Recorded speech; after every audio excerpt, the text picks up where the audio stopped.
বিসমিল্লাহির রহমানির রহিম। আসসালামু আলাইকুম। কেমন আছেন সবাই? আশা করি আল্লাহর রহমতে অনেক অনেক ভালো আছেন। আবারও হাজির হয়েছি নতুন একটা রেসিপি নিয়ে। আজকে আপনাদের সাথে শেয়ার করব শিং মাছ দিয়ে আলু ও কুমড়ো বড়ির খুব মজার তরকারি। আশা করি ভালো লাগবে। ভালো লাগলে অবশ্যই একদিন বাসায় তৈরি করে নেবেন। শিং মাছটা কিন্তু এখানে আমি খুব সুন্দরভাবে কেটে নিয়েছি পরিষ্কার করে, সাথে আলুটাও আমি কেটে নিয়েছি। শিং মাছ আমার মতো করে এভাবে সাদা ফকফকে করে কিভাবে পরিষ্কার করবেন সেই টিপসটাও কিন্তু আপনাদেরকে আমি এই ভিডিওর ভিতরে বলে দিব। তো অবশ্যই ভিডিওটা জুড়ে থাকতে হবে। আর পরিষ্কার করার কোনো ঝামেলাই নেই, ছাই মাটির তো কোনো প্রয়োজনই হবে না। এইভাবে শিং মাছটা পরিষ্কার করতে পারবেন। রান্নাটা এখন আমি শুরু করব। তো শুরুতে অল্প একটু তেল দিয়ে আমি কুমড়ো বড়িগুলো ভেজে নিব। কুমড়ো বড়িগুলো কিন্তু সময় নিয়ে খুব ভালো করে ভাজতে হবে। যখন দেখবেন কালারটা চেঞ্জ হয়ে গেছে, খয়েরি খয়েরি হয়ে গেছে, তখন আপনারা তুলে নেবেন। একই কড়াইতে আমি এখন পরিমাণ মতো রান্নার জন্য তেল দিব। গরম তেলে পেঁয়াজ, রসুন এবং কাঁচা ঝালটা পেস্ট করে রেখেছিলাম সেটা দিয়ে একটু ভাজবো।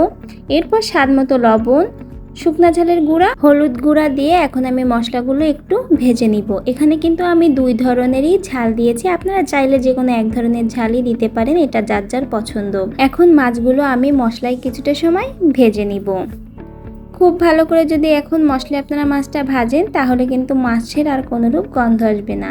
ভালো করে ভেজে অল্প একটু কষানোর পানি দিব, সাথে দিব কেটে রাখা আলুটা দিয়ে কিছুটা সময় মশলার সাথে একটু নাড়িয়ে চাড়িয়ে কষাতে থাকবো।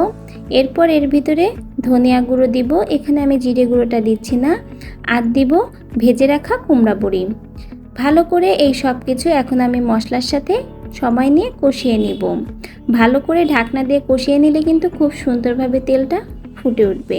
খুব সুন্দর করে কষিয়ে নিলে তেলটা যেমন ফুটে উঠবে তেমন মাছে থাকবে না কোনোরূপ গন্ধ। আর রান্না করার পরে তরকারিটাও খেতে হবে বেশ মজার। ভালো করে কষিয়ে নিয়ে এখন আমি পরিমাণ মতো ঝোলের পানি দিব, যেটুকু লাগে আপনারা বুঝে ঝোলের পানিটা দিবেন। শিং মাছটা পরিষ্কার করতে আমাদের অনেকেরই অনেক বেশি ঝামেলা হয়। অনেকে ইটের সাথে ঘষে পরিষ্কার করি, অনেকে আবার ছাই দিয়ে পরিষ্কার করি। তো এরকম কোনো ঝামেলাই করতে হবে না, খুব সহজে আমরা কিন্তু শিং মাছটা পরিষ্কার করতে পারি। তো আমাদের বাসায় যে মাজনি থাকে, আমরা থালবাটি পরিষ্কার করার জন্য, ঘষা মাজার জন্য ব্যবহার করি, সেই মাজনিটা দিয়ে কিন্তু খুব সহজে শিং মাছ পরিষ্কার করা যায়। শিং মাছটা যখন নরম হয়ে যাবে বরফ ছাড়িয়ে, তখন এই মাজনিটা দিয়ে আলতোভাবে ঘষা দিলেই দেখবেন একদম আস্তে আস্তে ধবধবে সাদা হয়ে যাচ্ছে।